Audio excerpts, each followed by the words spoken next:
Tonight, police are searching for a killer at a New Jersey water treatment plant. The body of a 43-year-old chemist and mother of 3 was found in a water tank last week. Police have ruled her mysterious death a homicide. Joining us from New York is a Passaic County prosecutor, James Vigliano. We're also joined by Ernie Landante, spokesperson for the Passaic Valley Water Commission. Jim, you have are you satisfied you have a murder homicide on your hands, number one, and number two, any suspects? Yes, Greta, we're satisfied that this was a homicide, and no, we have no specific suspects other than all of the people who were working at the plant on that day are being questioned.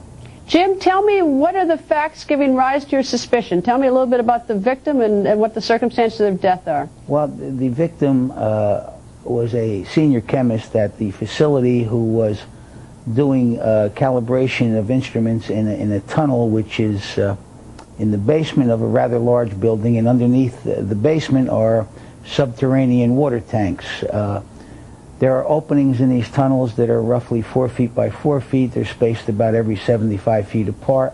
The openings are covered by a diamond steel grate. The victim was found in the tanks, and we have taken statements from a number of people, and the consensus seems to be that the steel grate was in place over the opening where the victim was last working.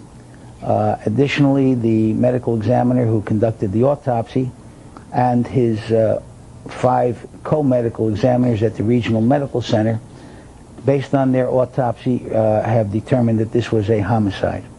Ernie, is there any reason an employee would be in the tank, and any reason specific that a chemist would be in the tank? There isn't, Greta. And first of all, I do want to, for the Passaic Valley Water Commission, extend our deepest sympathies and condolences to Dr. Greta Angara's family.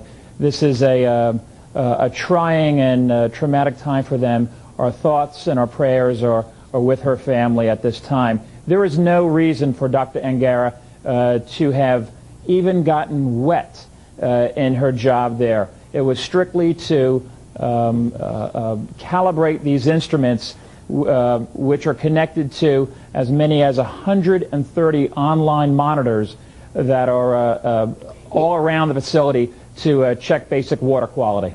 Jim, if you get into the tank, correct me if I'm wrong, that she was in the tank and it was and the top was closed on the grate, right? The steel grate. That's correct, Greta. There's more than one tank, Greta. All right. Can you close it from the inside? I mean, is it Absolutely not. The water level was 5 feet below this grate, so it would have been impossible for anyone to close it. Jim, any idea why someone would want to murder her?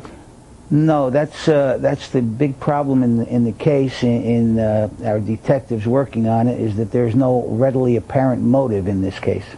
Ernie, any problems at the plant? Any dissent or hear any stories about why someone might want to hurt her?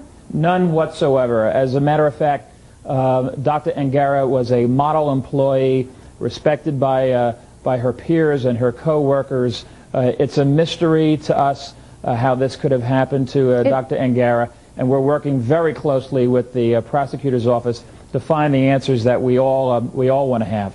All right, Ernie, I have a few seconds left. Just are there surveillance cameras down there, Ernie?